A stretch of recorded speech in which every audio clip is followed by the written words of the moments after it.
des grosses quiz. Ça change, hein? Bah oui, ça change des magazines.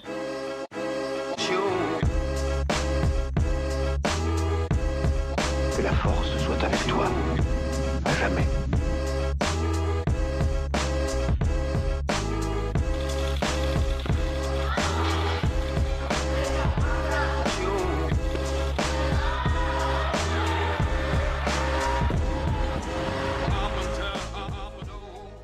Salut tout le monde, je suis heureuse de vous retrouver aujourd'hui pour un nouvel épisode de French Weightlifter, le podcast qui vous plonge dans l'univers de l'haltérophilie et du fitness fonctionnel français.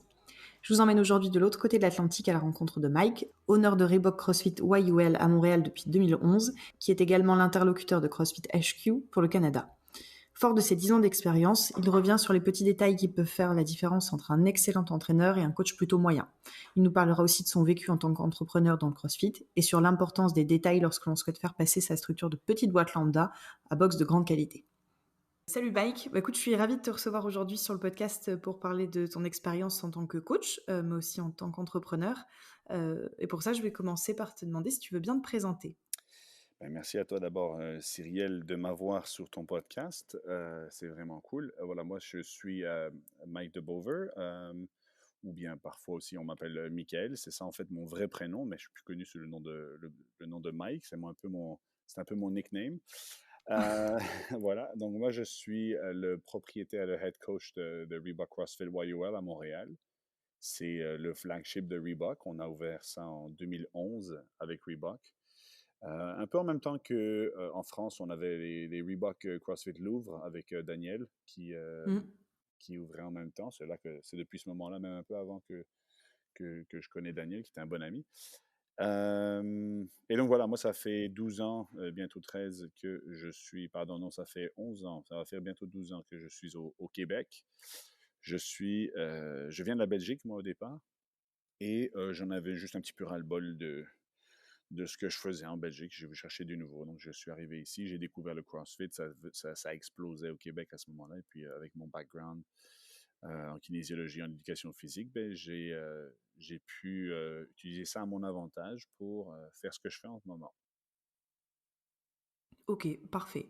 Bon, bah déjà, c'est bien que tu aies dit que c'était CrossFit YUL, parce que moi, tu vois, en bonne française et en bonne nordiste, j'allais appeler ça CrossFit Yule. Donc, ça sonne tout de suite vachement moins bien. Bah écoute, Exact. je te propose de découper le podcast en deux parties. Une Mhm. première qui soit d'abord plutôt sur le coaching, ce que j'ai appelé du coup le quality coaching, puisque j'ai vu que c'était un terme que tu avais utilisé notamment dans ton intervention à CrossFit Nivelles l'année dernière. Mhm. Et ensuite, une deuxième partie qui sera plutôt autour de gérer une box ou gérer une affiliée, où là, on s'adressera peut-être un petit peu plus sur des problématiques de owner de box. Parfait. Voilà, pour bien différencier. Du coup, pour commencer, je vais te parler vraiment de tout l'aspect coaching. Pour toi, qu'est-ce qu'un bon coach et qu'est-ce qui fait la différence entre un coach, on va dire, assez ordinaire par rapport à un excellent coach? Et quand est-ce qu'on peut, enfin, qu'est-ce qui donne de la valeur ajoutée à un coaching? Alors, il y a plusieurs questions dans ta question là. En fait, alors, qu'est-ce qu'un bon coach? Alors, la première qualité d'un coach, pour moi, ça va être quelqu'un qui est capable de care en anglais, c'est-à-dire en français, de se soucier de la personne qui est en face de lui. Moi, je sous-entends qu'un coach a les connaissances requises pour pouvoir commencer à coacher, comme un pilote d'avion qui sait déjà piloter l'avion. Ça, c'est pas une question à avoir. Donc, d'avoir la connaissance, c'est le sous-entendu, c'est la base. À partir de là, est-ce qu'on a la fibre de pouvoir se soucier des gens, donc le care, comme on dit, euh, eh bien, ça, c'est très, très important pour devenir un bon coach. Après ça, bien sûr, il faut associer à ça l'expérience. Donc, c'est-à-dire que quand on commence, on va faire pas mal d'erreurs, mais pouvoir travailler avec ces erreurs, pouvoir prendre des critiques de la part de son head coach, de ses collègues, ça c'est important. C'est ce qui va faire que le coach va devenir meilleur. C'est-à-dire, on va passer de coach à bon coach, voire excellent coach. On parle d'un certain nombre d'heures à devoir faire. Donc, après comme 10 000 heures de coaching, eh bien, on devient maintenant un bon coach. C'est comme toute chose qui se pratique. Plus on le fait, mieux au mieux ça va s'améliorer si on est ouvert à la critique.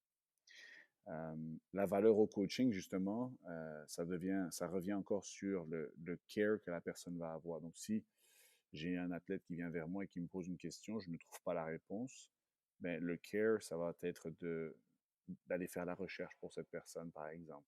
Donc, de ne pas inventer les choses juste parce qu'on a l'impression d'avoir l'air d'avoir une mauvaise image. Non, non, d'aller faire des recherches pour cela. Donc, de se soucier de ne pas se satisfaire du minimum. De constamment évoluer dans la connaissance, que ce soit avec formation continue ou bien même avec des lectures, des articles ou étudier éventuellement, que ce soit à l'école ou en cours du soir, des choses pareilles. Euh, c'est un tout, en fait, c'est-à-dire il faut arriver à exprimer sa passion qui, au final, est de pouvoir améliorer et changer la vie des gens. Donc, le bon coach doit pouvoir care suffisamment. D'accord. Donc c'est plutôt à la base, en plus de la compétence, on va dire, technique, Mhm. c'est aussi des qualités un peu d'empathie, mais d'empathie, sincère, je veux dire. Puisqu'au Oui, final, c'est, voilà, comme tu disais tout à l'heure, c'est, pas paniquer quand on me pose une question auquel on n'a pas la réponse, mais, voilà, avoir vraiment cette fibre un peu de se dire, comme je veux aider, je vais au bout de la démarche, quoi. absolument. En fait, c'est ça. Là. Donc, il faut d'avoir la connaissance, c'est une chose. Ensuite, de pouvoir l'appliquer et d'être à l'écoute, c'est autre chose. Donc, on remarque souvent que les coachs sont aussi très psychologues. Donc, il faut pouvoir être humain et comprendre l'autre personne sans penser à soi-même. Ça n'est pas toujours facile, évidemment. Euh, mais la personne importante, c'est la personne qui est en face de nous et pas nous. Donc, c'est pas le coach. Et donc, ça, c'est un bon coach va être quelqu'un qui va être capable de pouvoir être à l'écoute et de pouvoir inspirer cette personne en face. Donc, c'est ce que moi, en tout cas, je pense. À partir du moment, justement, où on a la connaissance, hein, parce que on peut très bien avoir cette fibre de se soucier des gens et puis ne pas avoir la connaissance. Là, je recommande tout de même d'aller la chercher, évidemment. C'est normal.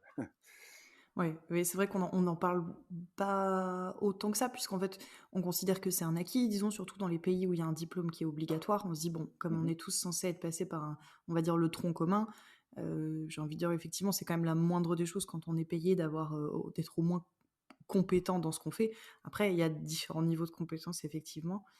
Je rebondis un peu sur ce que tu disais par rapport aux erreurs qu'on peut faire quand on débute. Moi, j'ai l'impression que quand on débute, on coach beaucoup comme on a été coaché et qu'on a effectivement besoin de faire un certain nombre d'heures de coaching, de pratique pour faire évoluer un petit peu son approche, pour être curieux, pour voir autre chose, pour tester d'autres choses.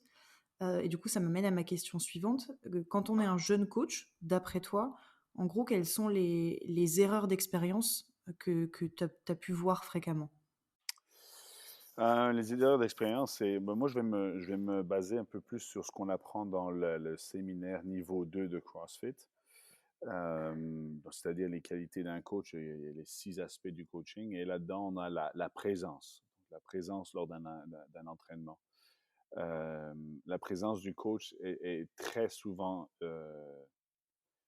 une erreur qui ne permet pas au coach de se développer. C'est-à-dire que le coach va probablement penser que les gens ont compris ce qu'il a dit.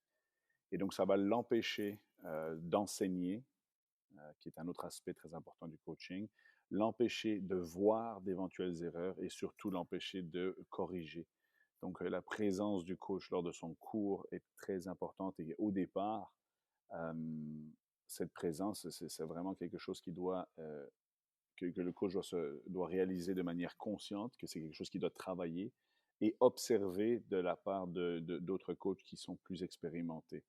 Euh, Ça, c'est très important pour ma part. Donc, c'est-à-dire que moi, je conseillerais à un jeune coach de se trouver un mentor, que ce soit une personne dans son gym, son head coach à lui, un collègue ou même quelqu'un qui habite à l'autre côté de la Terre, qui soit un mentor, qu'on puisse apprendre de cette personne. Souvent, on va observer des coachs qui nous ont inspirés ou des coachs qui ont été impressionnants avec des athlètes qui vont au CrossFit Games ou à quelconque compétition comme renommée. Je pense que les mentors, ça peut être ça, mais c'est aussi important d'aller chercher quelqu'un qui pourrait être absolument pas connu. Il y a des gens très très bons qui sont très inspirants dans leur façon de coacher. Puis, pas spécialement de les copier, mais de garder un petit peu leur style comme base et ensuite de mettre notre piquant dedans, donc rapporter un petit peu notre style. C'est-à-dire qu'ici, moi, je suis dans le processus après la pandémie de chercher des nouveaux coachs parce que j'ai une équipe qui a euh, de moitié décidé de move on dans leur carrière, ce qui est important. Et même super bien, ils ont évolué. Donc, c'est mon but avec les coachs ici à YOL, mais je suis occupé à réanalyser un petit peu qu'est-ce qui se passe par rapport à mes coachs. Donc, je suis occupé à réengager. Et puis là, je n'ai pas la prétention de dire qu'ici, on est les meilleurs, mais j'ai l'impression, j'ose dire quand même que le style de coaching à YOL euh, est quelque chose qui est reconnu et qui est bon. Donc, il y a le YOL Way, comme on dit en anglais, c'est-à-dire la façon de faire de YOL, le savoir-faire qui est ici. Il n'est aucunement meilleur qu'un autre, il est juste que nous, on a cette façon de coacher. Donc, tu peux arriver avec une expérience de 5 ans, 10 ans de coaching.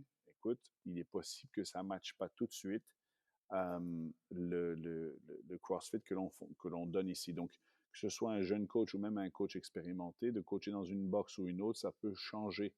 Hein. Donc, il y a beaucoup de choses qui sont très, très positives. Il y en a d'autres qu'il va falloir peut-être adapter la façon dont on parle aux gens, la présence ou des choses comme ça. Donc, l'erreur d'un jeune coach, pour revenir sur ta question, bien écoute, c'est peut-être de pas tout de suite savoir s'adapter. Donc, on le voit dans sa présence lorsqu'il coach, il ou elle. Hmm. Donc il y a la présence que tu différencierais un petit peu de, je sais pas trop, ce qu'on pourrait appeler à la limite du charisme, puisque présence, c'est vraiment ta capacité à entrer en contact avec les gens Oui, de façon efficace, on va oui, dire, alors oui. que le charisme, je dirais que c'est un petit peu plus une, je sais pas comment dire, une notion, disons, parce que voilà, on a déjà tous été dans un cours où on avait peut-être un coach qui était bon, ou en tout cas qui est bon quand on lui pose des questions, Mhm. mais disons que voilà, il va parler par exemple très bas ou tu vois, on va avoir du mal à le sentir très présent, même si pour autant dans les compétences et dans ce qu'il dit, il est bien. En général, c'est beaucoup de timidité, je dirais presque, hein. Absolument. Il faut pouvoir casser cette timidité, c'est certain, mais euh, comme tu dis, la présence du coach, c'est la façon dont la personne. En fait, il y a trois termes que Ben Bergeron, qui est une des personnes qui m'inspire beaucoup à moi, qui est le propriétaire de CrossFit New England à Boston. Lui, j'ai participé dans son séminaire. Il parlait de trois termes qui étaient educate, entertain and inspire en anglais, c'est-à-dire éduquer, animer, entre guillemets, et puis inspirer. Et ces trois termes sont essentiels dans une classe. Donc, c'est-à-dire que est-ce que le coach est capable d'éduquer quelqu'un? Donc, c'est-à-dire qu'il y a des gens qui ne sont peut-être pas à l'écoute, mais est-ce que le coach est quand même capable d'enseigner quelque chose? Deuxièmement, est-ce qu'il est capable d'être un animateur? Tu sais, les gens, ils viennent ici pour leur meilleure heure de la journée. Donc, ils doivent repartir avec le plus gros sourire. Il faut que leurs problèmes, ils n'existent plus ici. Faut qu'ils soient focusés sur leur bar. Il faut qu'ils soient sur leur entraînement, sur le fun qu'ils ont avec leurs amis dans la classe. Ça doit être ça. Les problèmes restent à l'extérieur, mais le coach doit pouvoir guider ça. Ça ne se fait pas tout seul. Et ensuite, inspirer, ben, le coach, évidemment, s'il passe au-dessus de sa timidité et grâce à sa présence, ben, très souvent, on se dit, mais c'est pas possible, ce gars-là, il est toujours craqué au bout, là, c'est incroyable. C'est le fun. On le voit souvent dans le monde du spinning où les coachs sont comme on se dit, mais c'est pas possible. Hmm. Combien de Red Bull il a bu? C'est pas, tu sais. Mais justement, il faut pouvoir connecter cette énergie-là avec l'énergie de pouvoir éduquer et inspirer en même temps. Donc, moi, je dirais d'aller chercher ça, c'est très bien. Donc, est-ce que ça veut dire qu'il faut faire du box hopping, c'est-à-dire passer d'une box à l'autre et aller voir? Ben, pourquoi pas, mais ça ne devrait pas être un devoir. Ce n'est pas nécessaire, disons.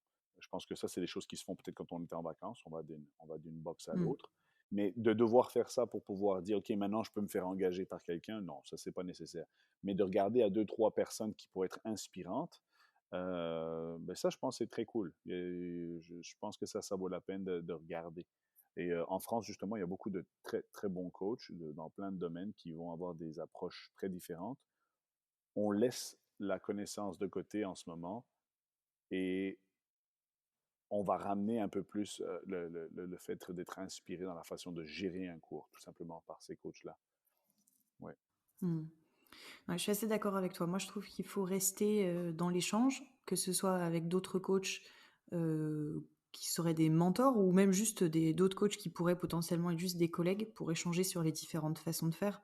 Mhm, Je trouve qu'on a facilement tendance, si on bascule un peu dans la facilité, quand on se sent pas trop mal, à se dire qu'on a trouvé, la bonne façon de faire, mhm, ce qui peut être vrai, hein. mhm. Mais je trouve que quand on échange avec plein de gens, qui sont eux aussi dans cette même démarche, des fois, il y a un tips à droite à gauche où on se dit: «Tiens, c'est vrai que moi je le fais pas comme ça et ça a l'air de bien marcher, je vais essayer» et cetera. Et je trouve que c'est comme ça que dans la durée, on prend un petit peu le meilleur de tout le monde. Et faut pas se fermer en se disant que c'est copié ou plagié ou je sais Non, pas. Au absolument. contraire, Ouais, ouais. il y a beaucoup de gens qui réinventent pas l'eau chaude dans ce qu'ils font, Mhm. mais par contre, qui ont, l'intelligence au fur et à mesure des années de prendre ce qu'il y a de mieux un peu partout et ils finissent par avoir un résultat top parce qu'il y a plus grand chose de laisser au hasard et c'est ça qui fait, je pense, qu'on a un truc qui tient bien la route. Absolument. Donc, on dit souvent dans le monde du CrossFit que c'est bien de voler c'est bien de voler des styles de coaching. Donc, on le dit même dans les level 1, level 2. Là. Donc, en anglais, pick our brain, et puis steal our tricks, tu sais, c'est de venir voler un petit peu nos affaires. Je trouve que c'est moi, la recette, elle n'est pas là-dedans. Hein. Donc, il y a pas de, Mmh. le succès ne vient pas de là. Là, il n'y a aucune personne qui a inventé la recette au chocolat, du gâteau au chocolat, pardon. C'est, on peut la voler, c'est la façon dont on va le faire. C'est comme si on avait dit, OK, non, mais la recette de la baguette de pain, elle est fermée. Ben non, elle n'est pas fermée. Il y a juste qu'il y en a, il y a des gens qui vont la faire comme ça, d'autres qui vont la faire d'autres manières. Et voilà, il y a des gens qui vont se reconnaître plus chez tel boulanger ou tel boulanger. Puis c'est comme ça que ça marche, je pense. Tu sais. Non, je suis d'accord avec toi. Je rebondis sur ce que tu as dit aussi tout à l'heure, puisque c'est vrai que dans les podcasts, j'ai discuté avec pas mal d'entraîneurs Mhm, jusqu'à maintenant, et mhm, c'est assez cool. Par contre, je constate que l'approche de ce que tu as qualifié tout à l'heure d'animation, elle est un petit peu différente d'une personne à l'autre. Alors moi, je suis plutôt d'accord à titre perso dans ce que tu dis, dans mhm, cette notion de la meilleure heure de la journée, etc. C'est très CrossFit. mhm. Alors le CrossFit a évolué, mais quand il a démarré, l'approche du CrossFit, elle était presque violente, tu vois. Oh oui. C'était des hommes torse nu, il fallait que ce soit difficile, avec voilà tout le vocabulaire qui va avec. Mhm, Alors que moi, dans ma pratique, je vois plein de filles dans les box, je vois sans aucun jugement hein, quand je dis ça, mais je vois plein de monsieur et madame tout le monde, mhm. et je sais que ce qu'ils recherchent, voilà, c'est pas du sang, de la sueur et des larmes, Absolument c'est, pas. hem, c'est quelque chose d'un peu plus, grand public, on va dire. Oui. Et justement dans cette notion d'animation, je dirais qu'il y a soit les gens qui vont se dire: «Bah, moi je suis pas là pour faire, du Club Med», voilà, je fais des grands raccourcis Ouais, pour ouais. rigoler, mais tu vois, qui vont voir ça d'un côté péjoratif, Mhm, qui sont pas là pour faire du cirque, quoi. mhm, Alors j'exagère, hein, puisque moi je trouve pas que ce soit la vérité, mais et qui vont presque se dire: «Moi, je suis là pour la sécurité des gens, je suis pas là pour leur dire ce qu'ils ont envie d'entendre, je suis là pour les sortir de leur zone de confort». Mais tu sais, un peu à la dure, quoi, comme si à la fin on allait tous, aller au goulag et qu'il fallait survivre. Et à l'inverse, je trouve qu'il y a plus ces animateurs qui peuvent venir parfois à l'origine du monde du fitness et qui sont plus dans ce truc-là, qui se disent: «Voilà, moi j'essaie de tirer la meilleure partie de chaque athlète, donc je suis là pour l'accompagner, je suis là pour l'encourager, mais je suis aussi là pour le faire sourire, quoi». C'est un peu bête, mais s'il passe pas un bon moment, il reviendra pas. mhm. Et puis si un de ses collègues en surpoids lui dit, «Je veux venir dans la salle de CrossFit», il va lui dire: «Non, non, bah, moi je te prends pas avec moi parce que, tu pas assez dur, t'es pas prêt Mhm. pour ça, quoi». Et moi, je veux qu'ils se disent: «Non, mais t'inquiète pas, les coachs, ils sont souriants, ils sont cool, ils vont t'aider, faut pas que tu honte, c'est Ouais. oui, on va se dépenser, mais oui, on va s'amuser». Exact. Mais en fait, là, c'est bien parce que, tu sais, on est en 2020, là, ça fait comme une dizaine, quinzaine d'années que le CrossFit a commencé à se développer un peu plus. Et là, là, ce que tu viens de me dire, c'est vraiment l'évolution, l'histoire du CrossFit où on a le business de CrossFit qui fait qui se marie avec la popularité du CrossFit. Tu sais, on voit la différence entre le Canada, entre l'Amérique du Nord et la France, par exemple. Euh, et là-dedans, je vais inclure, on peut inclure l'Europe en fait, hein, parce que ça se passe comme ça aussi en Belgique, puis je le vois en Italie, je le vois en Angleterre, je le vois en Espagne, en Allemagne. C'est très différent de l'Amérique du Nord. On a un tout petit peu plus d'avance, disons. Je dirais comme on avait 5 ans il y a 3 ans. Maintenant, il y a un peu moins de différence parce que l'Europe apprend très, très vite, très, très vite, grâce à la formation des coachs, grâce à l'évolution du business de CrossFit. Alors, au tout début, comme tu le dis bien, eh bien écoute, on faisait des benchmark after benchmark. Là, tu sais, on faisait Fran lundi, on faisait Diane mardi, on faisait Murph mercredi. Tu sais, c'était comme, il n'y avait pas de théorie de l'entraînement derrière ça, même si on avait des coachs qui étaient extrêmement bien formés, que ce soit des diplômes universitaires ou pas. Puis, ce qui s'est passé, c'est que, de mon point de vue, en tout cas, c'est ce que moi j'ai remarqué, c'était facile. On avait notre level 1, et puis le lundi matin, si tu étais un mécano vendredi, mais tu es passionné du CrossFit, tu faisais ton level 1, et puis lundi matin, boum, tu es coach. Et puis, on t'engage puisque tu es passionné, évidemment. Donc, c'était pas évident de comprendre l'évolution du CrossFit à ce moment-là. Okay, donc, il y avait l'auto-éducation qui devait aller plus, aller plus vite que la popularité du CrossFit. Mais ça n'arrivait pas puisque lorsqu'on est coach et qu'on a quand même des clients qui rentrent à l'appel dans son gym, à ce moment-là, pourquoi est-ce que je vais aller chercher plus de connaissances? Mes clients sont quand même là. Et donc, on voyait, si Instagram existait en ce temps-là, en 2010, alors que je pense que Instagram est arrivé en 2013-14, c'est un petit peu plus tard. Mais si on avait des médias sociaux qui arrivaient, tu sais, les mains déchirées, tout ça, les gros sweat angels, les gars avec des gros six-packs, des filles en shape comme on n'a jamais vu, ça, c'était populaire avant. Maintenant, ça, c'est sûr que c'est toujours un petit peu populaire de voir quand même des personnes en bonne forme physique, mais c'est pas ça qu'on veut faire. Nous, ce qu'on veut faire, c'est on veut faire du CrossFit de qualité. Donc, différencier le sport du CrossFit, hein, le sport du fitness, et la méthode d'entraînement. Moi, je ne veux pas que mon père me dise, je viens pas dans ton gym parce que quand j'ai regardé Willie George au CrossFit Games, euh, eh bien, écoute, il est très impressionnant, mais je ne me reconnais pas. Donc, mon père, qui est un ingénieur intelligent, lui, il ne va pas faire la relation entre j'ai besoin d'avoir le même, j'ai les mêmes besoins en fitness que Willie George, c'est-à-dire que moi, je dois être plus fit dans la vie, mais le degré auquel je dois l'être est différent. Parce que lui, il a 65 ans, et puis Willie George, lui, il est compétiteur au CrossFit Games. Donc, euh, mon père aura du mal à faire la relation entre les deux. Il va voir ça plus compliqué.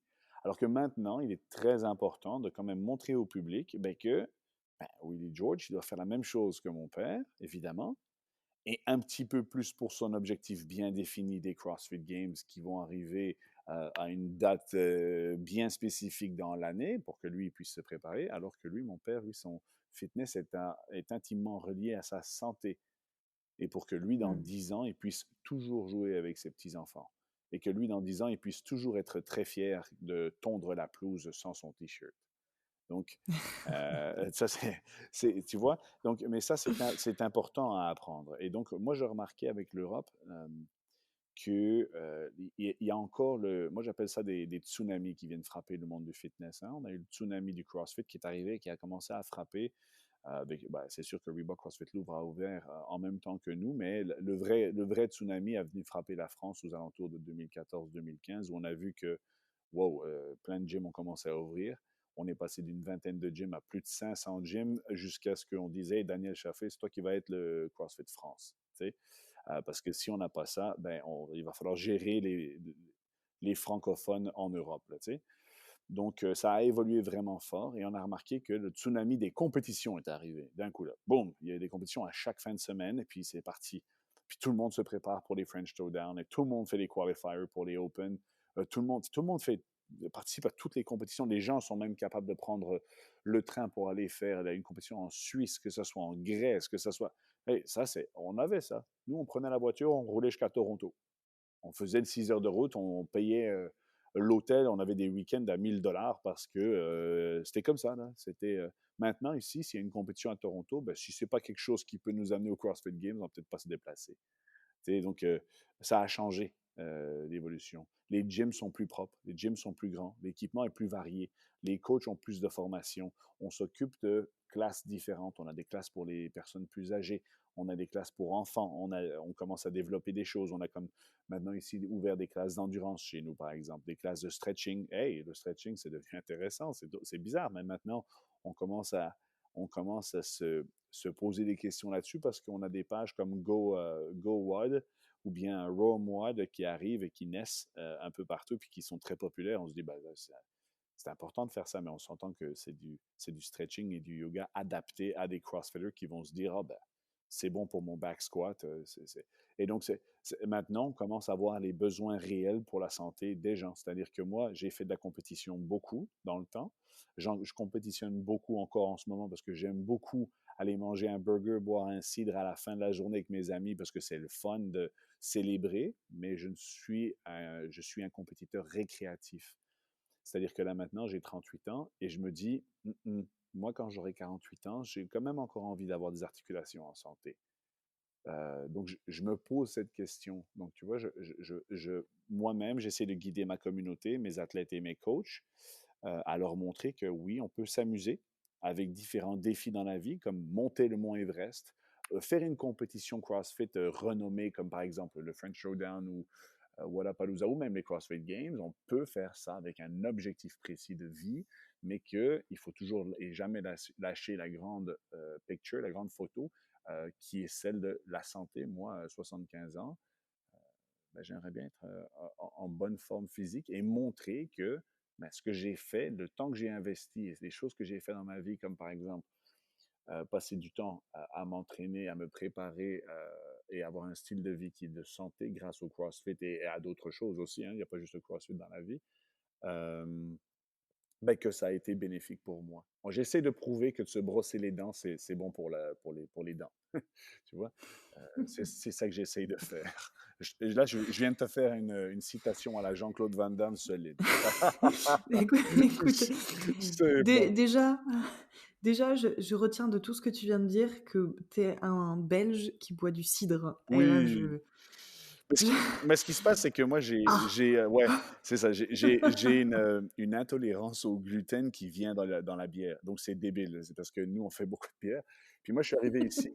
Quand j'ai immigré ici, j'ai rencontré un très, très bon ami à moi qui m'a dit, ah, viens, on va sortir. Puis moi, je dis, regarde, je suis pas sûr que je peux sortir. Il y a beaucoup de pubs irlandais ici, des bars, des choses pareilles. Puis moi, il fallait que je rencontre des gens parce que je connaissais personne. Puis il me dit, mais tu vas venir avec moi, je vais te présenter à des amis, tout ça. Puis moi, je dis, hey, man, c'est parce que je ne peux pas vraiment boire de bière. Donc, si toi, tu me dis, on va y aller aux alcools forts, ben, je vais rencontrer des gens, ça va aller vite, là, tu vas voir. Et il m'a dit, mais non, tu vas voir, je vais te montrer un truc. Et puis, il m'a tendu une pinte de cidre, et puis ça ressemblait à de l'eau pétillante. Je lui ai dit, qu'est-ce que c'est que ça? Puis il me dit, ben, regarde ça, c'est du cidre, c'est irlandais. Et il y a beaucoup d'Irlandais ici. Et puis, ben, écoute, c'est à peu près 5% d'alcool aussi. Ah oui, comme une bière. Oui, oui, comme une bière. Puis là-dedans, ben, c'est du jus de pomme. Et puis d'un bar à l'autre, ben, ils supportent leur cidrerie, hein, comme on appelle ça ici. Et puis il y a des cidres québécois qui sont vraiment. Ben, c'est un petit peu comme une bière, mais sans le gluten, entre guillemets, si tu veux. Et puis là, j'ai remarqué au fil du temps que dans les fameuses boissons, lorsqu'on veut être social, eh bien, ce genre de boisson est en fait aussi rempli d'antioxydants. Et en fait, c'est pas si mauvais que pour toi si tu en prends un ou deux. Donc, si jamais tu veux être social et que c'est ton choix à faire, ben, entre ça et le whisky coca, ben, t'es mieux d'aller avec le cidre. Voilà. Bah, Tu vois? écoute, Ça, c'est je note. la petite théorie. Maintenant, attends un petit peu. Moi, ma copine vient de la Guadeloupe et qui est la France. Et puis quand on était là-bas, elle m'a dit, écoute, ici, oh là là, c'est du rhum ou de la bière. Et puis le cidre, j'ai dit, oh, vous n'avez pas de cidre, hein, vous, en France. Aïe, aïe, aïe. Elle dit, bah, le plus proche du cidre, ça va être le champagne. Je fais, man, on va s'éclater la face au champagne, ça va pas être bon. Et en plus, ça va être quand même assez cher. Puis là, on a trouvé du cidre en relativement, tu sais, des grandes bouteilles, c'est plus en petites bouteilles, là, tu sais. Puis là, je voyais à 2% d'alcool, et puis ça, c'est pour cuisiner ou bien pour déguster avec des crêpes. Et puis moi, je me dis, oh là, c'est pas la même chose. Ouais, Anyway. c'est ça. En France, nous, le cidre, c'est pour la Chandeleur, quoi. C'est ça. Moi, au Ou à début, la limite, presque pour les enfants, tu oui, vois. oui, oui, c'est ça, le champomis, là, tu sais, je me dis, qu'est-ce que tu vas me donner, là? Ah ouais, mais attends, mais parce que tu es sûr que parce que moi, là, tu sais, si on sort à un bar, et puis, tu sais, quand j'étais célibataire avant, là, je me dis, ah, si jamais je rencontre une copine, et puis, tu sais, je lui dis, je t'achète un ci, j'ai pas envie qu'elle me rigole à la face. Mais ici, ici au Québec, disons que c'est relativement. Ça devient de plus en plus commun, donc c'est cool. Là maintenant, je suis sûr et certain que si tu as Daniel qui écoute ça, cette vidéo-là, lui qui est un fan de whisky va faire aïe, aïe, il est gay, lui, c'est pas possible. Aïe, aïe, aïe. J'ai rien contre les gays, bien sûr, hein, mais euh, Non, non, mais je il, comprends bien. il va bien rigoler de moi parce que lui, je pourrais pas le suivre. Anyway, et voilà. Ça, c'est l'anecdote en fait. Non, non, mais ça va, je prends. C'est bon. Bah, écoute, je repars un petit peu sur le coaching, du coup, Oui, avec des questions un petit peu plus concrètes, on va dire. d'accord. Une question qu'on a souvent, effectivement, en France, puisqu'on Mhm. manque encore un peu de ce recul sur certains points, et il y a des problématiques qui reviennent assez souvent. La première, c'est comment est-ce que je fais pour gérer quand j'ai des publics très différents dans un cours? Et en gros, quelles sont les bonnes pratiques de coaching pour que tout le monde y trouve son compte? J'entends qu'aujourd'hui, tu peux avoir des gens qui en font depuis 4 ans, et qui ont un bon niveau de fitness global, qui maîtrisent à peu près tout. Et tu vas avoir des gens qui se sont inscrits il y a 2 semaines, par exemple. Mhm. Et en général, quand c'est trop pour les gens qui font un peu de compète ou qui se débrouillent bien, ben les débutants, ils sont un petit peu lésés, ils comprennent pas bien le vocabulaire, c'est un peu chinois encore pour eux, ils n'ont pas les termes. Et comme on fait pas de skill, admettons, ben ils vont pas forcément rester, ça va les Mhm. décourager.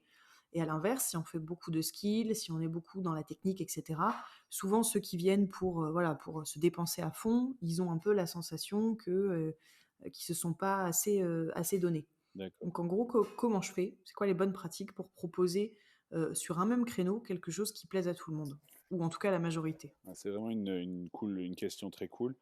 Euh, ben, écoute, il y a deux choses. Un, il va falloir préparer son cours. C'est sûr que le coach, il ne peut plus faire un freestyle, arriver, puis let's go, je coach comme ça.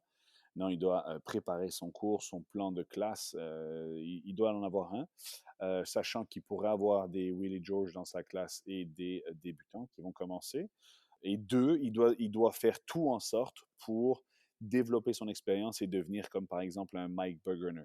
Donc Mike Bergener, qui est le coach de weightlifting ici avec CrossFit, eh bien regarde, moi je suis très certain que si Mike Bergener il a un débutant devant lui et qu'il a des athlètes des CrossFit Games devant lui, ben, le travail des skills avec un PVC, les deux vont vouloir suivre le coach. Donc, de nouveau, on reparle de peut-être pas la connaissance que Mike Bergener a, parce que ça demande beaucoup d'expérience, l'expérience d'une vie quasiment, mais ça va demander de la présence, c'est certain. Donc, à partir du moment où on a le contrôle sur sa classe, ben oui, le compétiteur va tout à fait pouvoir suivre cette classe de 60 minutes en travaillant sur des skills. Il est possible que le compétiteur ensuite aille en open gym après pour continuer sa programmation.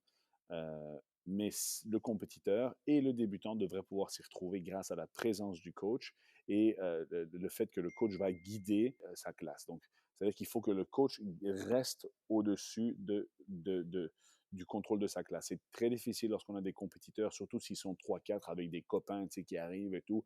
Et eux, ils sont très contents de se voir. Ils ont envie de loader leur barre tout de suite. Et puis tu fais, yo, non, non, non. Donc là, le coach, il doit garder le contrôle. C'est-à-dire, écoute mon ami, je veux que tu travailles avec un PVC parce que toi, tu frappes 140 kilos sur ton snatch, cool, mais moi, je voudrais que tu ailles à 145 et pour ça, on va aller peaufiner ta technique au départ. Donc, le coach doit avoir ce genre de discussion-là avec les athlètes, que ce soit le débutant ou l'avancé. Et puis, après ça, le coach doit pouvoir, grâce à sa préparation de classe, il doit pouvoir passer le même temps avec le débutant et avec l'athlète avancé. Maintenant, espérons que le gym dans lequel il travaille a une structure d'initiation pour le coach, d'initiation pour les débutants, pardon. Il va permettre au coach de donner, par exemple, des fondamentaux ou bien des choses comme ça lorsque quelqu'un rentre dans un gym. C'est sûr qu'on peut tout à fait joindre à une classe tout de suite, c'est certain, on peut adapter les mouvements, mais il y a toujours quelque chose à gagner quand même avec de l'entraînement privé au départ, un certain nombre de séances pour développer la technique des gens. C'est quand même quelque chose qui va peut-être revenir plus lorsqu'on va parler du business de CrossFit, là, qui est quand même pas mal et qui vaut la peine.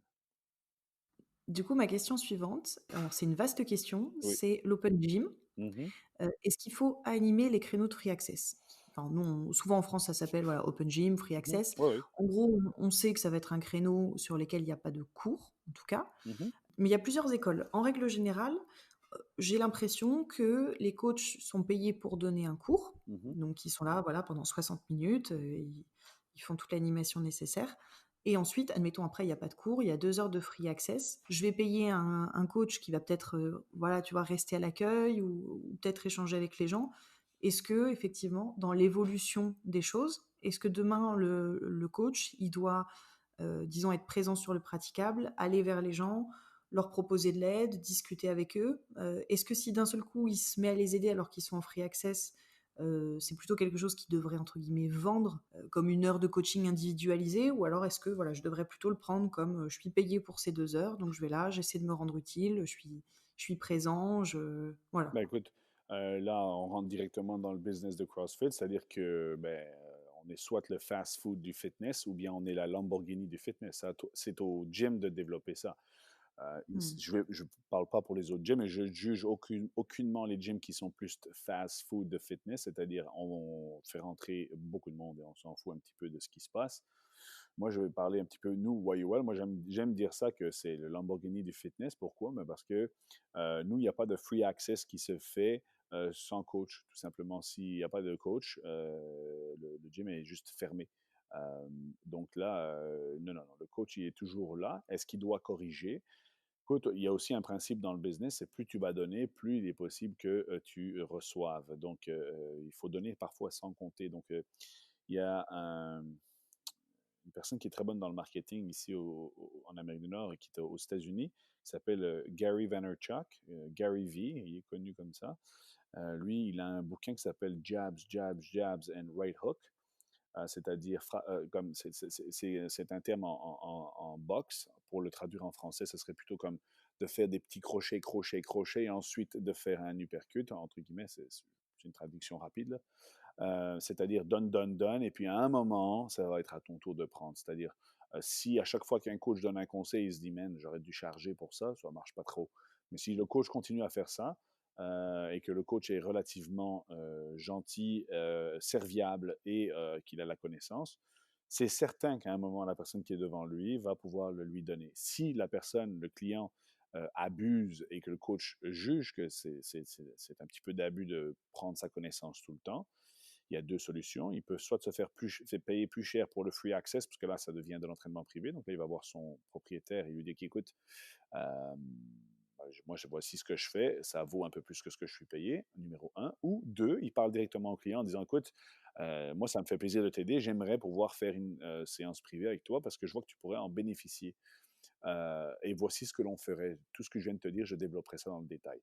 Donc, tout ça pour te dire, le free access, oui, l'animer. Moi, ici, à YOL, ce qu'on fait, c'est que moi, je m'entraîne avec eux, carrément. Et puis, lorsqu'on va avoir un entraînement, eh bien, je vais vérifier la technique avant et c'est certain. C'est pas une classe, donc c'est pas le coach qui s'entraîne dans une classe, absolument pas, loin de là. C'est notre open gym et là, on a très souvent nos compétiteurs qui vont venir, qui vont commencer leur programmation et on va créer ce qu'on appelle notre crew, c'est-à-dire notre team qui est là et on travaille sur nos relations entre nous. Là, donc, on construit un bond, un lien entre nous et, euh, et on se pousse comme ça. Donc, c'est le training partner qu'on essaie de gérer là. Et puis, c'est certain que si quelqu'un venait, en ce moment, le gym est fermé devant moi. Là. Il y a une classe qui va arriver dans à peu près 35 minutes. Euh, écoute, si quelqu'un entrait là maintenant, ben juste avant le podcast, il y avait une de mes membres qui était là, qui pratiquait avec un PVC sa technique de snatch. Je voyais que c'était pas top. Elle allait absolument pas se blesser puisque c'était un PVC, c'était correct. Mais, tu sais, moi, je suis toujours occupé à m'imaginer qui était dans le gym, moi. Elle va peut-être sortir du gym, elle va vouloir montrer ça à un ami, une amie qui fait du CrossFit ou pas. Ben, moi, j'ai envie qu'elle ait l'air d'être la meilleure quand elle le fait. Même si c'est une personne qui est un petit peu plus âgée et puis qui, elle est juste passionnée par ça, elle aimerait bien travailler ça. Ben, écoute, moi j'ai besoin que quand elle ressorte d'ici, si elle va boire un café avec une amie, un ami, qu'elle dise waouh, ben moi j'ai mon coach, il est comme ça. Maintenant, je pourrais être biaisé parce que je suis le propriétaire et donc évidemment, je care une coche au-dessus parce que c'est différent. Quand un propriétaire est là, c'est absolument différent. Mais le coach, je pense qu'il a tout intérêt à faire la même chose, tout simplement parce qu'il se pratique pour lorsqu'il va ouvrir son propre gym, ou même il se pratique et il construit son nom en faisant ça. Donc, oui, free access, il faut avoir des gens qui sont là pour superviser et aider. C'est important. D'accord. Donc une aide active aussi. Oui, oui, oui. Je suis pas seulement voilà, derrière le bar et j'attends qu'on vienne me solliciter. Non, ça Genre, je c'est suis vraiment beaucoup absolument, plus proactif. absolument, absolument. Ok. Je continue un petit peu dans la lignée de ces questions-là. Je vais te parler un petit peu plus de management cette fois-ci. Oui, ok. On va arriver gentiment vers la partie qui va concerner les honneurs. Mhm, Ma première question, c'est comment je fais en tant que honneur ou comme head coach, par exemple, pour bien former mes coachs et bien animer mon équipe?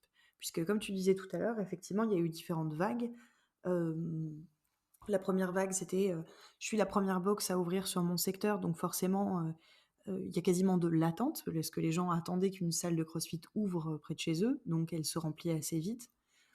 Je dirais que nous, on est dans une phase aujourd'hui en France, comme tu disais tout à l'heure aussi, où il y a un petit peu plus de concurrence et aussi beaucoup de compétition. Donc on a un profil de pratiquants qui a aussi changé. On a énormément de compétiteurs, etc. oui. Mais on a aussi c'est très pragmatique, hein, mais une offre de l'offre et de la demande qui est beaucoup plus poussée. C'est-à-dire que bah, forcément, aujourd'hui, il y a peut-être 3, 4, 5 box parfois sur une même ville. Mhm, Et donc, du coup, les gens, ils regardent laquelle est la plus proche de chez eux et de leur travail. Et une fois qu'ils ont pris, on va dire, ce constat géographique, mhm. ils vont faire peut-être des essais, ou alors ils y vont un petit peu au bouche à oreille. Ils ont des amis qui leur disent que celle-ci, elle est de très bonne qualité, donc ils suivent. Et donc forcément, je trouve que ça tire un peu tout le monde vers le haut si tu veux jouer le jeu en tout cas, Mhm. puisque la différence, elle va se faire effectivement au côté pratique de la salle, voilà, parking ou autre, hein, sur certaines villes. Ensuite, est-ce que les coachs sont sympas? Est-ce que quand j'ai fait ma séance d'essai, j'ai senti un bon feeling? Est-ce que c'était propre? Est-ce que les vestiaires étaient propres? Est-ce que le matos, il est de bonne qualité? Est-ce que, enfin, tu vois, il y a de plus en plus de points de comparaison. Mhm. Et je trouve que du coup, en termes de management, ça devient de plus en plus important de former son équipe, puisqu'aujourd'hui, on n'est plus avec un owner et un de ses potes, on est de plus en plus avec un owner et 3, 4, 5 coachs à côté qui travaillent sur des créneaux différents. Et ça devient important de sortir de ce truc de on est simplement amis, mais de se dire aussi maintenant j'ai une responsabilité Oui, managériale. absolument. Et comment je fais pour stimuler mes équipes, pour les rendre meilleures à la fois pour eux, pour qu'ils se sentent bien aussi dans leur peau, qu'ils évoluent, et pour que du coup aussi, justement, dans ma salle, j'ai vraiment un coaching de qualité premium, quoi. Absolument. Ben déjà, le propriétaire doit être capable de parler de sa philosophie à lui, la raison pour laquelle il a ouvert son gym, ça c'est très important. À partir de ce moment-là, et il n'y a pas une raison qui est meilleure qu'une autre, à partir de ce moment-là, c'est son style à lui qui va être mis au premier plan. Et il doit pouvoir inculquer ça dans chacun de ses coachs. C'est-à-dire que chacun des coachs doit être capable de être le reflet, un tout petit peu quand même, du propriétaire. Tu vas probablement entendre, excuse-moi Cyrielle, des membres qui vont rentrer. Là, j'entends que ça rentre. Donc, s'il y a d'autres voix ou que je dis bonjour, c'est parce qu'il y a des gens qui sont là. Donc voilà, il faut que le propriétaire soit capable de dire quelle est sa philosophie, puis pouvoir développer son équipe comme ça. Donc pour ça, il doit s'en rapprocher. Il doit vraiment se soucier de ses coachs comme si c'était sa famille. C'est pas toujours facile parce qu'on s'y attache et évidemment quand ils partent, ben, c'est un peu différent. Là. Mais c'est ça que ça prend. Si on, il faut qu'on se soucie de nos coachs comme si c'était nos frères et sœurs quasiment. En tout cas, quand on passe la porte du gym, c'est important de les traiter comme ça. Moi, je l'ai appris sur le tas quasiment, là, mais tu sais, c'est extrêmement important de garder ça en tête. Sans ça, ben, c'est un travail où on vient puncher, là, tu sais, tu vas juste passer ta carte et puis hop, là, tu as fait ton heure, tu repars. Non, non, non, ça ne marchera pas. Il y a quand même un style qui va correspondre à chacun des gyms et c'est absolument normal.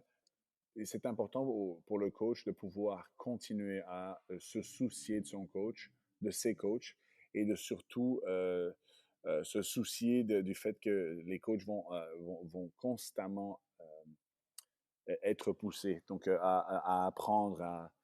Moi, j'ai créé CYOL en disant à chacun des coachs, c'est un tremplin. C'est un tremplin pour vous. Traite-le comme si c'était ton gym. Puis au mieux tu vas travailler, tu vas voir qu'au plus haut tu vas sauter. Et ça dépend pas de moi. Et donc, ça dépend de toi. Donc là, j'ai des coachs qui sont extrêmement bien développés, puis qui partent après ça à faire leur propre projet et qui se développent. Moi, je veux que lorsqu'un coach parte d'ici, que sur son CV, il mette qu'il a travaillé à YOL et que ce soit la première ligne ou en tout cas, que ce soit la ligne sur laquelle le prochain employeur ou que les gens qui savent qu'ils sont venus ici, ils s'arrêtent en se disant ah, OK, c'est comme une étoile au guide Michelin, entre guillemets, tu vois. Mais ça se développe, il faut développer ça. Ça ne se fait pas tout seul et ce n'est pas de la prétention. Il faut travailler fort là-dessus. Là. Ce n'est pas quelque chose qui se fait tout seul. Je voyais ce matin un post de Louvre 3 qui mettait qu'il recherchait des coachs et des stagiaires. Euh, et je sais pas des fleurs que je lance à Daniel du tout, mais là, c'est une structure comme ça, comme tu viens de me parler, c'est-à-dire avec un système qui va faire que tu fais d'abord ton stage, tu apprends le style de coaching qui se trouve là-bas, tu te développes comme coach. Est-ce qu'il y a moyen d'exporter ce style de coaching? Bien sûr.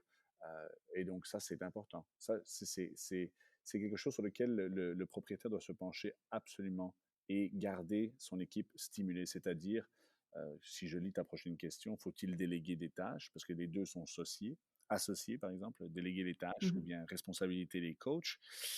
Responsabiliser pardon, les coachs, eh bien oui, oui, il faut le faire. Oui, oui, oui. Au début, c'est pas toujours facile parce qu'on a un peu peur. Tu sais, c'est notre bébé, le gym. Là, hein? Donc, on a un peu peur. Mais de développer des rôles. Moi, j'avais pas juste des coachs. J'avais des coachs qui étaient managers aussi. Donc, eux, ils géraient le gym. C'est-à-dire, ils s'occupaient des inscriptions, de la rétention, des choses pareilles. Donc, on définit les rôles au départ. Et après ça, on leur donne carte blanche. Et puis, une fois semaine, une fois 2 semaines, une fois au mois, ça dépend un petit peu de ce qu'on a envie de faire. Ben, on fait un catch-up avec eux. Hein? What's up? Qu'est-ce qui se passe? Je ne comprenais pas, moi, il y a quelques années, en 2010, pourquoi Austin Maleolo, qui est un super bon coach de Reebok One, qui est le coach là-bas, le head coach, pourquoi lui il faisait des appels téléphoniques vidéo avec ses coachs qu'il n'allait peut-être pas voir pour leur expliquer juste le déroulement du workout.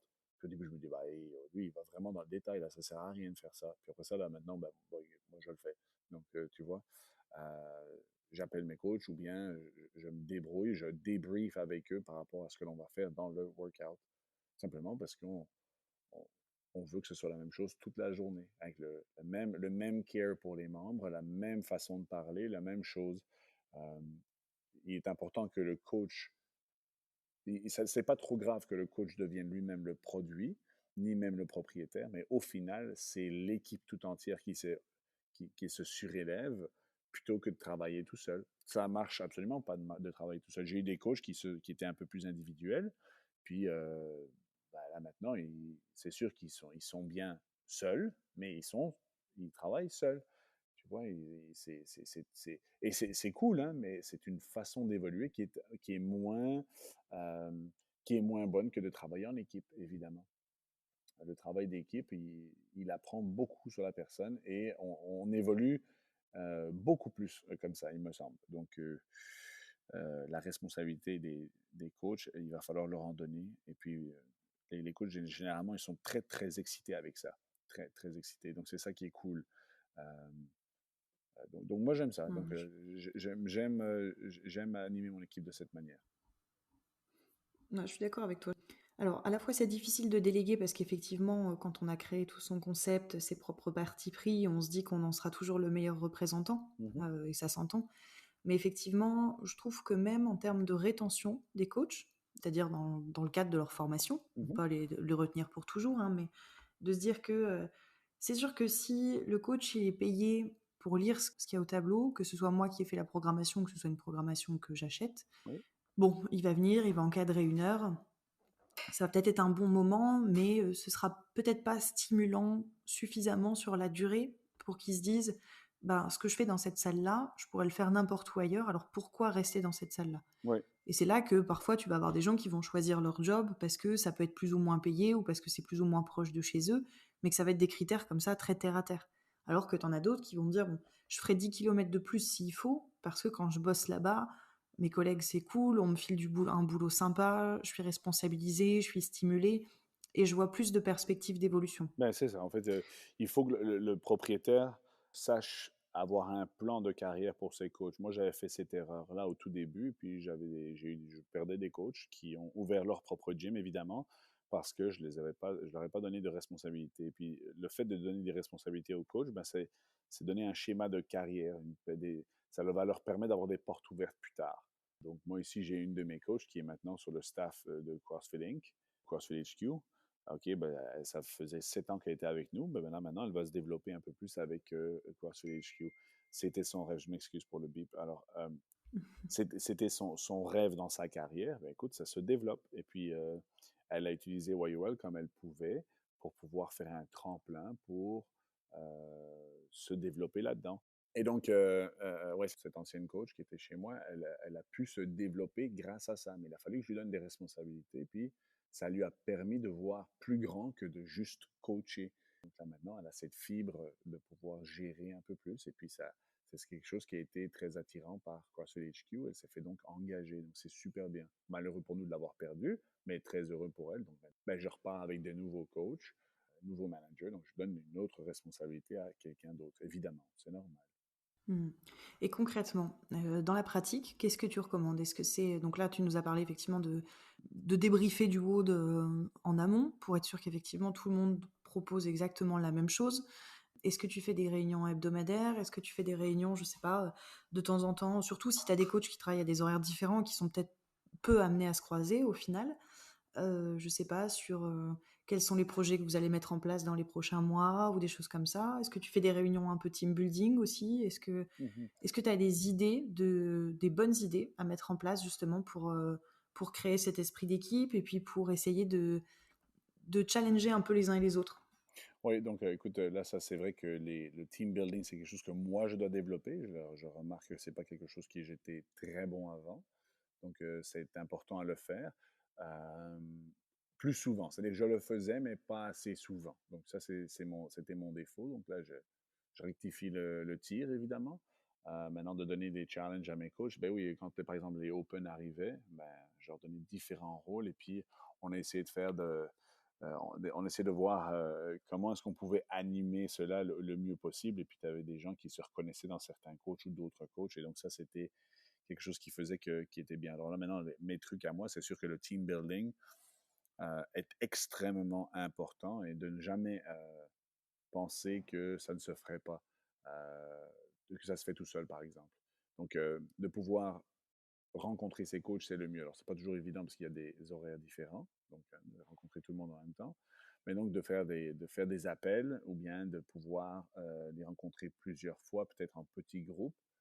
Ça, c'est quelque chose qui est important, juste pour voir comment eux vont, si on est toujours sur la même ligne, si on se développe toujours aussi bien.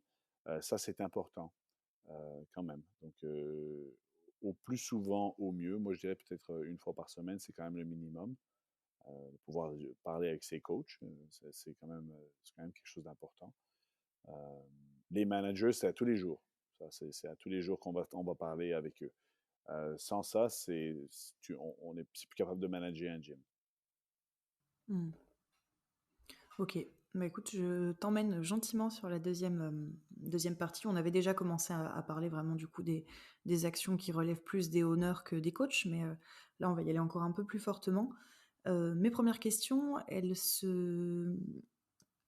traitent, surtout on va dire des sujets commerce, hein, D'accord. puisque moi, je crois que c'est un banquier qui m'a dit ça une fois, ça m'a vraiment marqué. On n'est pas là pour financer la passion des gens.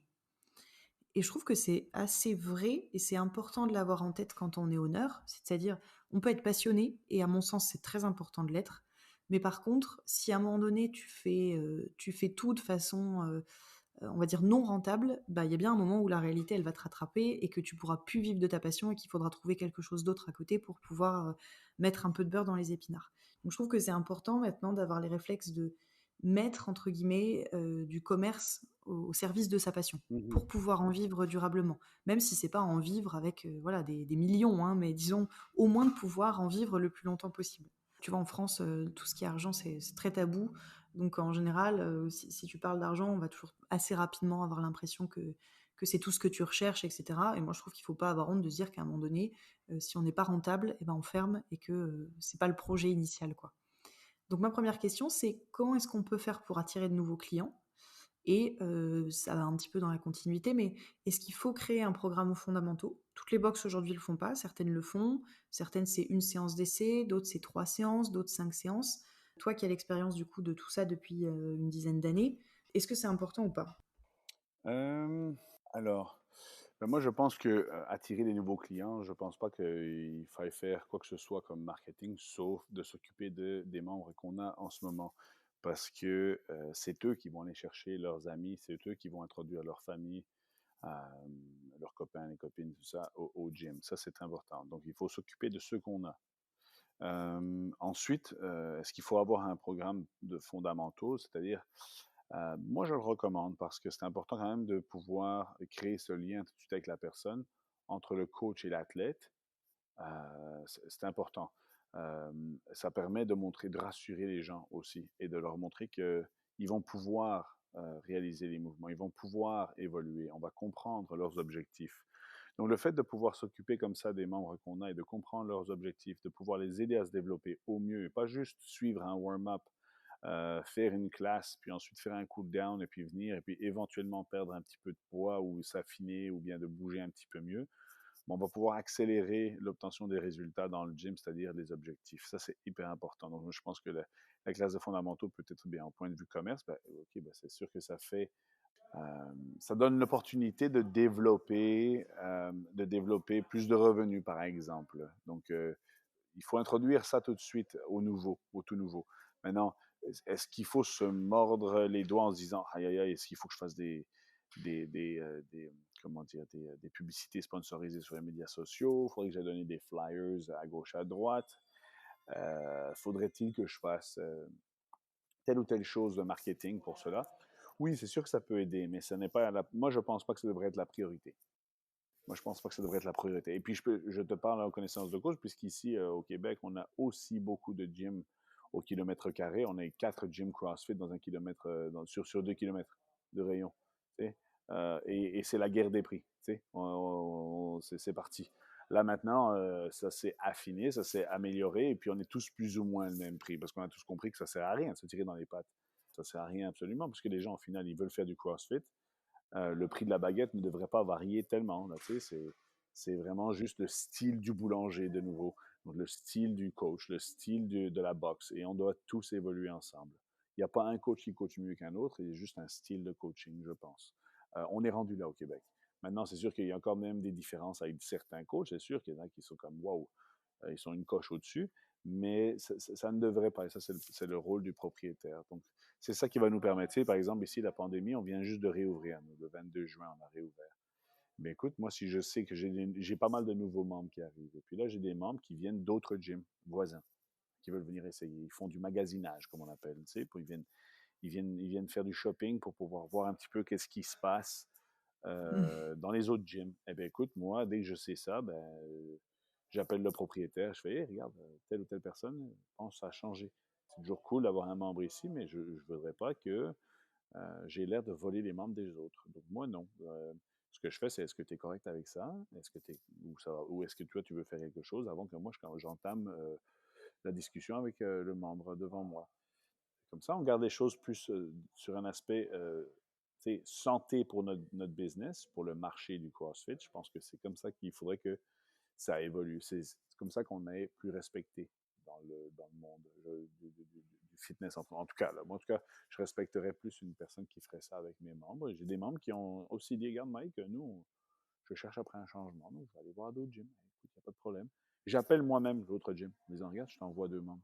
Donc, Mmh. et moi, je pense que il y en a assez pour tout le monde. Et puis, si on commence à diminuer les prix pour amener des nouveaux clients, je pense que, ben, alors, à ce moment-là, on a perdu la valeur de notre service, numéro un. Si on commence à essayer d'aller taguer telle ou telle personne sur les médias sociaux pour les attirer parce que leurs amis viennent là, ben, je pense que ça, c'est pas les bonnes pratiques. La meilleure pratique, c'est de retravailler sur ce que l'on va faire, sur la façon dont on va pouvoir se développer nous-mêmes en tant que coach et équipe et gym pour pouvoir montrer justement ce que l'on a à offrir. Donc, par exemple, si moi j'étais un vendeur de voitures, j'avais parlé de Lamborghini tout à l'heure, ben, le vendeur de voitures chez Lamborghini, quand je rentre, ben, le gars, il connaît tout de sa voiture, il connaît l'histoire de la compagnie, c'est un passionné. c'est peut-être pas le même gars qui va être devant moi lorsque je vais rentrer chez, si je peux nommer une marque française, c'est chez Renault, par exemple. Chez Renault, lui, il doit faire du chiffre. Donc, il faut qu'il vende plus rapidement. C'est pas le même style.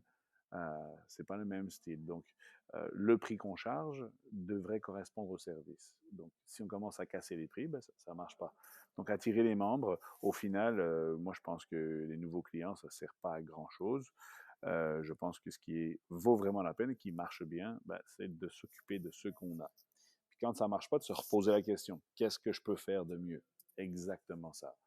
Mm. Voilà. Donc, de se soucier du front squat de son ami, plutôt que de regarder à notre propre technique, ben, c'est lequel des deux choses qui va améliorer notre front squat. Donc, si je veux améliorer mon front squat, il faut que j'observe ma technique et pas celle de mon voisin. Donc, Ouais, donc ça c'est clair. Aujourd'hui, la fidélité, elle est plus intéressante, disons, commercialement, on va dire. mhm, Moi, ce que je vois beaucoup, parfois, tu vois, ça va être des owners qui stressent, tu sais, peut-être pour un mois, qui est moins bon sur le chiffre d'affaires et qui déclenchent des actions très court terme. Type, je vais faire une promotion, ou alors je vais faire une compétition, dans pas très longtemps, et cetera, pour faire vraiment rentrer de la trésorerie rapidement. mhm. Alors ça s'entend. Par contre, bon après moi je suis un peu déformée par ça parce que c'est un peu mon métier, je suis dans la com et le marketing, Oui. mais ça m'envoie un signal négatif parce que je me dis: «Quelqu'un qui casse ses prix, alors que les autres ne le cassent pas», c'est-à-dire que c'est pas une période, admettons, je sais pas, c'est pas la Black Friday, quoi. Donc c'est anormal de casser les prix à un moment donné dans l'année où c'est normalement pas, d'usage.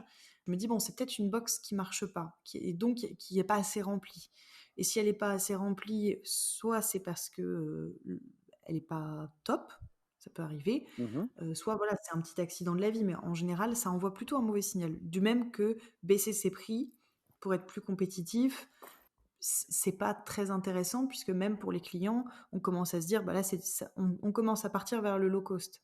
Alors que moi, c'est pas ce que je recherche. Moi, je recherche du coaching et je sais que le coaching, c'est plus cher.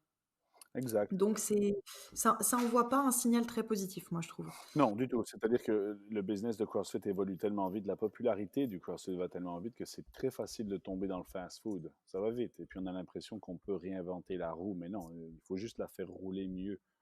Mmh. Donc pour ça, je pense pas que.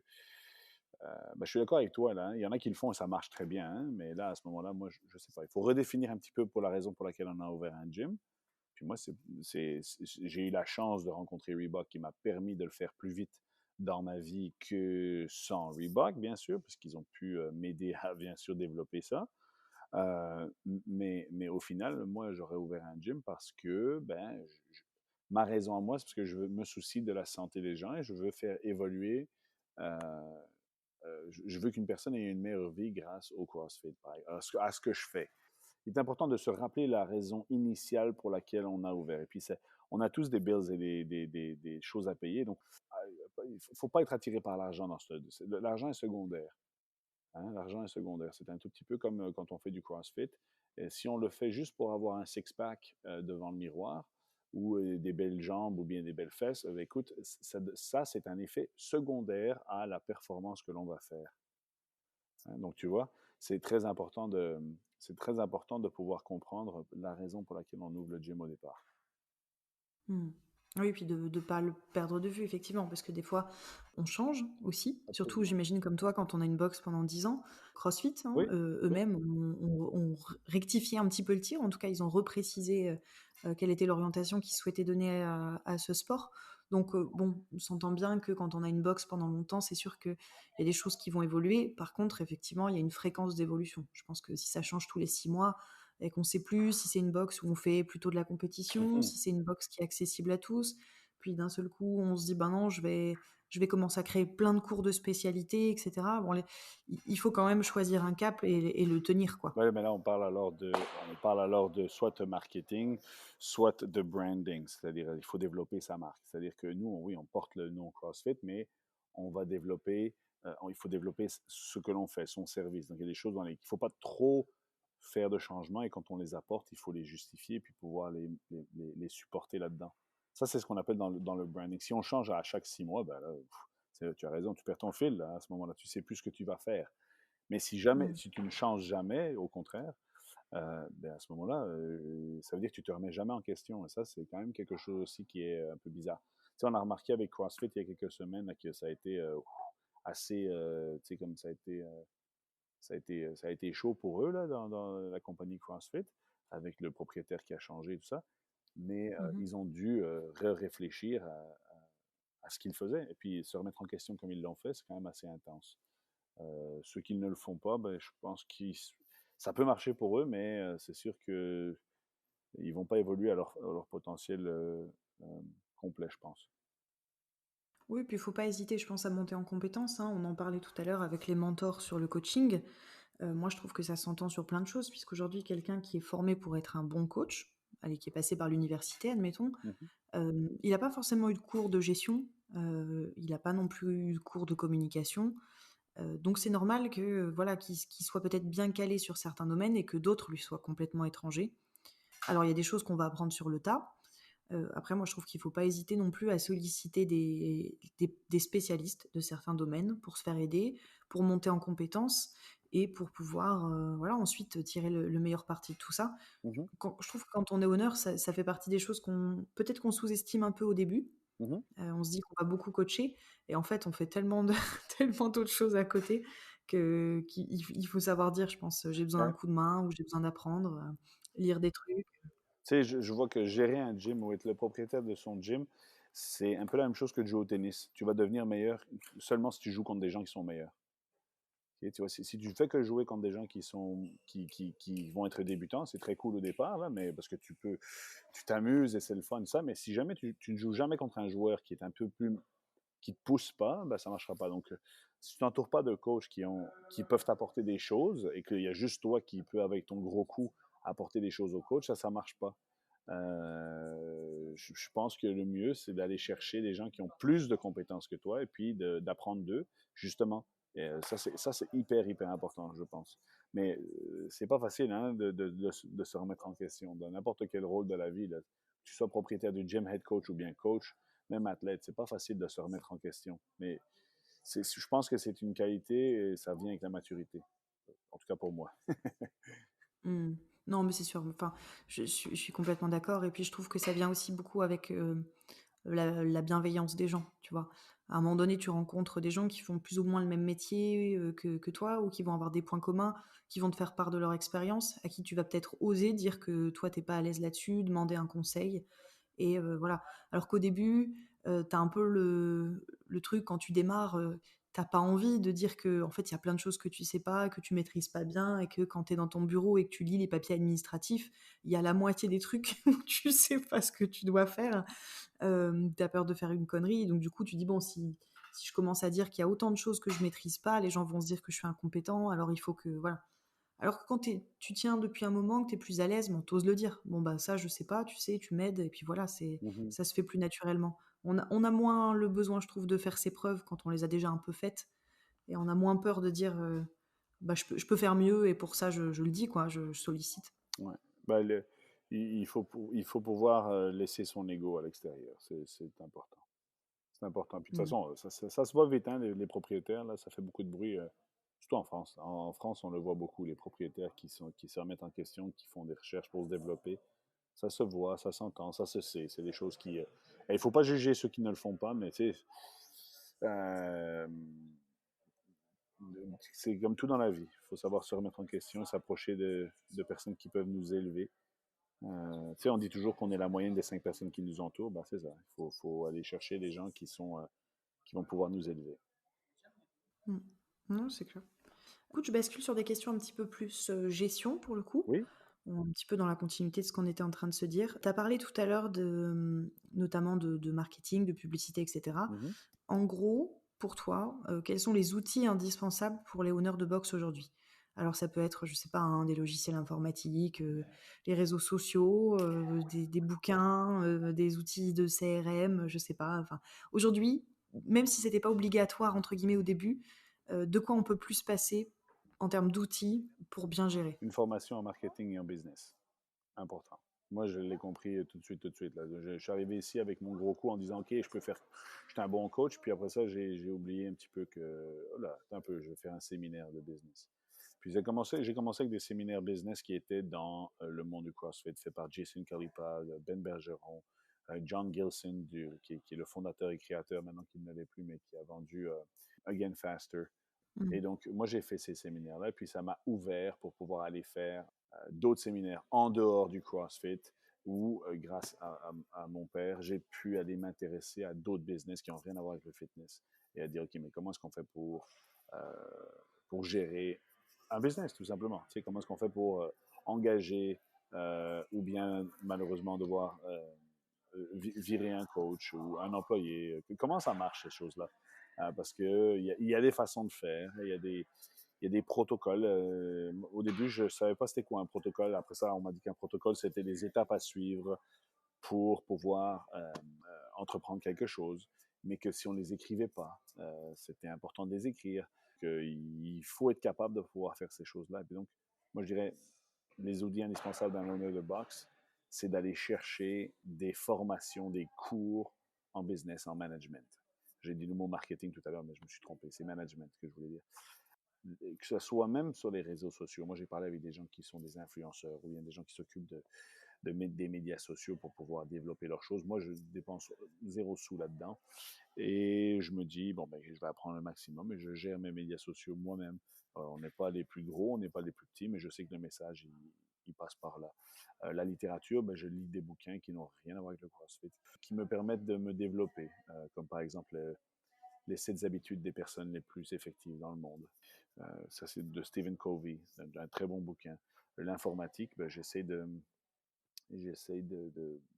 d'avoir le système qui fonctionne le mieux. Donc, on vient juste de changer de système pour YOL avec un système qui fait pas une compagnie québécoise pour gérer nos abonnements et des choses pareilles.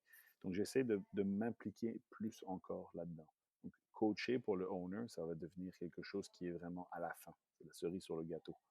Et donc, c'est de pouvoir aller chercher des choses vraiment dans le business. Ça, c'est important. Sans ça, à refaire, j'irai chercher ça avant. J'irai même, je prendrais même un cours du soir, ce que je n'ai pas fait, mais là, j'ai plus le temps.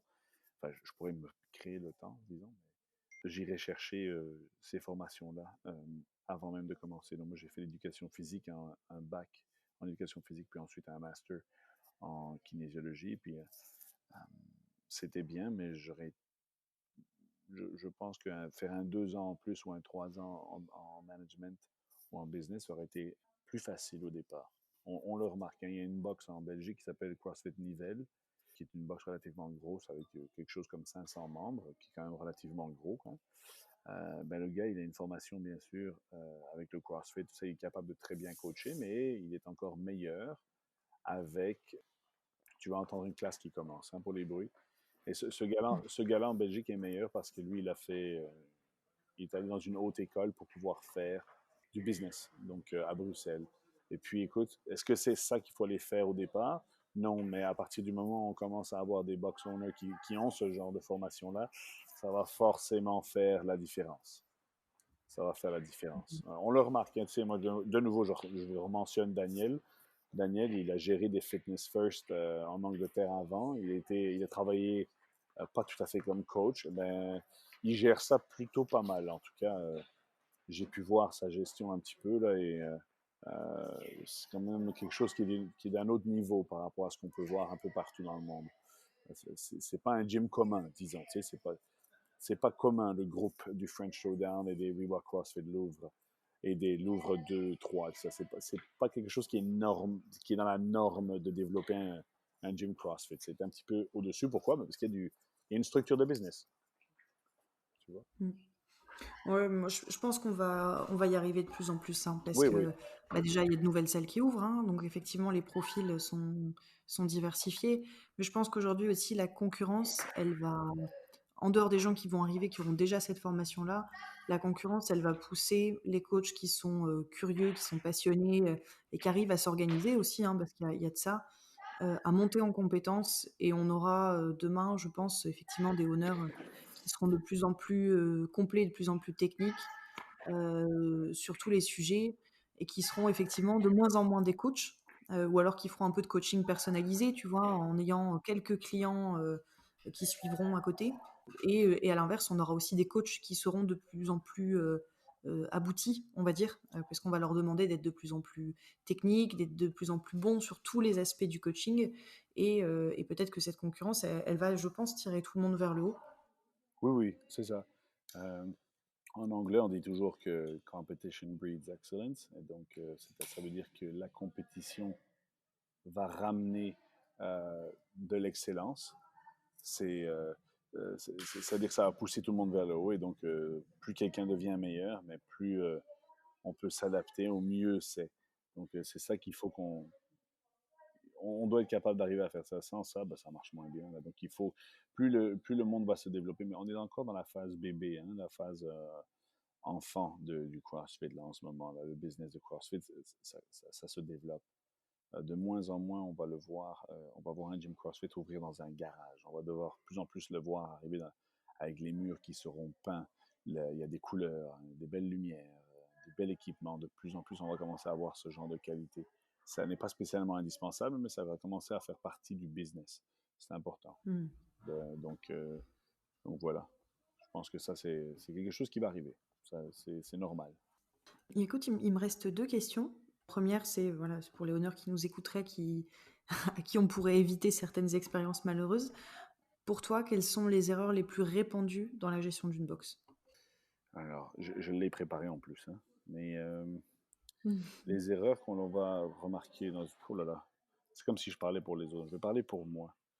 Les erreurs les plus répandues, ce serait plutôt dans la gestion de son équipe, le team building. Je m'excuse encore pour le bruit. Euh, le team building, très important, de pouvoir gérer son équipe un peu plus comme... ce, ce sont des amis, oui, mais ce sont aussi des employés. Donc, il faut pouvoir mettre l'amitié sur le côté parfois et puis parler, oser dire les choses comme elles sont. Ça, c'est quelque chose qui est plus compliqué parfois parce que il faut parler pas seulement avec son cœur, mais parler avec son cerveau aussi. Donc, je pense que ça, c'est des petites erreurs que moi, j'ai pu faire dans ma boxe au départ. Je pense que la gestion de la boxe aussi, ce serait de ne pas avoir le bon système, le système de gestion d'abonnement, par exemple, de prévoir des choses comme les abonnements, de pouvoir prévoir, charger les gens d'une manière ou d'une autre, de pouvoir gérer ses membres, la rétention, tout ça c'est très important. Puis aussi, ça c'est un conseil plus récent que je donnerais, ce serait de pouvoir prévenir de certaines pandémies. Donc, par exemple, tu vois, nous on a survécu à la pandémie parce que j'investis dans mon gym beaucoup. À chaque année, des nouveaux équipements, des nouvelles choses qui arrivent, des nouveaux coachs, des augmentations de salaire, des choses pareilles. Mais il y a aussi je suis aussi économe, donc je vais essayer de faire des économies quand même sur le côté pour pouvoir me développer un peu plus. Et puis là maintenant, ben, regarde, ces économies-là ont pu arriver. Donc c'était pas une erreur, mais c'est vraiment un conseil que je donne à beaucoup de monde, parce qu'il y a des gyms qui, malheureusement, à cause de cette pandémie, vont devoir fermer. Tu vois, donc ça serait une erreur à ne pas faire, que je n'ai pas fait, mais heureusement, mais que je pense qu'il est important que les gens focus là-dessus. Là. Donc c'est très important. Enfin, les owners en tout cas. Oui, c'est sûr que c'est quand même une bonne chose d'avoir toujours un peu de trésorerie, surtout en cas de... Bon là, la pandémie, pour le coup, Oui, oui, oui. Exact. c'était difficile à prévoir, mais c'est typiquement, effectivement, le genre de Des situations qu'il faut prévoir. problème voilà, dans lequel on est content d'avoir un petit bas de laine, comme on dit. Absolument. Ok, et pour terminer, du coup, j'ai une question un peu plus généraliste, on va dire. Si tu devais donner un seul conseil pour bien gérer sa boxe, un seul conseil pour coacher comme un pro, et un seul conseil pour s'épanouir dans son métier. Donc ça fait 3 conseils en réalité. Ben, moi, j'ai 3 conseils qui vont être les mêmes. c'est le même. Ah, Ce serait de se soucier des gens. Donc, en anglais, care. Pour gérer sa boxe, il faut que ce soit la passion. Ce matin, j'écoutais un podcast de Ben Bergeron avec Jason Kalipa, puis il citait Anthony Robbins, qui est un speaker ici en Amérique du Nord, qui est vraiment, vraiment renommé. Puis ça disait en anglais, You're not lazy, you just don't have a goal that motivates you enough. C'est-à-dire que on n'est pas paresseux, on n'a juste pas un objectif qui nous motive suffisamment. Donc, pour gérer sa boxe, si le matin on se réveille, on a l'impression d'aller au travail, ben, il faut quitter son job. Ça ne sert à rien. Il faut garder il faut garder la fibre de passion, c'est-à-dire le care qu'on a. Ça, c'est pour gérer sa boxe. Pour coacher comme un pro, C'est la même chose, c'est le care. Pourquoi? Même parce que s'il y a quelque chose que je ne connais pas, que je n'arrive pas à répondre à un de mes athlètes, si je care assez, je vais aller chercher la connaissance nécessaire. Donc, je vais continuer à me développer. Puis alors, un seul conseil pour s'épanouir dans son métier, ben, toujours faire en sorte que, justement, on care un maximum. Et ici, pour son métier, ben, c'est par exemple, de nouveau en anglais, the day I go to work, I'll quit my job. Ça veut dire le jour où je vais aller au travail, ben, je vais quitter mon job, mon métier. Le jour où j'aurai l'impression d'aller au travail, parce qu'il ne faut pas avoir l'impression d'aller au travail. Ceux qui ont un travail qui va de 8h à 16h ou de 9h à 5h, comme on dit ici, ce que tu fais chez toi, à ta maison, et qui est ta passion, et qui te passionne, et qui te pousse, ça devrait être ce que tu fais pour vivre ta vie.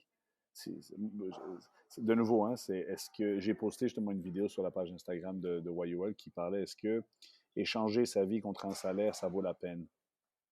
La vidéo, c'est impressionnant. C'est un journaliste belge qui interroge une personne, un Français, bien sûr, là-dessus, et qui parle du progrès. Et ça dure 4 minutes. C'est vraiment, vraiment, vraiment bien dit. Moi, je ne suis pas dans le business de faire de l'argent. Faire de l'argent, c'est secondaire. Et donc, tout ça, si je devais donner un seul conseil, de nouveau, les 3, c'est care, parce que c'est ça qui va nous permettre d'évoluer, que ce soit comme gérer sa boxe, coacher bien, ou bien même s'épanouir dans son métier. Bah écoute, c'est parfait pour terminer, je pouvais pas rêver mieux. Ah mais cool. Super, c'est vraiment cool. Et puis en tout cas, merci beaucoup. C'est grâce à des gens comme toi et des podcasts comme le tien que ça nous permet de nous exprimer, nous les coachs et les owners, tout ça, dans le monde du fitness. Et donc, c'est très apprécié. Au lieu d'attendre une structure qui va pouvoir éduquer les gens, on peut la créer, cette structure. Donc, c'est ça qui est bien. En tout cas, je suis fier d'avoir pu te parler. Oh bah, c'est moi qui suis contente. Merci beaucoup. Merci beaucoup. Bon, bah écoute, alors je sais pas trop quelle heure il est chez toi, tu es en fin de matinée, c'est ça, hein? Il est 12h30. Alors là, j'ai une séance privée qui arrive. En fait, j'ai un de mes athlètes que je vais coacher en privé bientôt. Ensuite, je vais manger le lunch et puis ensuite, ça va être entraînement. D'accord. Bon, bah un beau programme en perspective, là. Oui. En plus, il doit faire 35 degrés, 40 degrés ici. Là, c'est chaud. Oh. Bah, profite bien parce que alors moi, je suis dans le nord de la France, alors forcément, il fait pas beau, mais en tout cas, voilà, profites-en. Ah oui, c'est sûr. C'est sûr. Merci à toi. Allez, je glisse. C'était très bien. C'était très bien.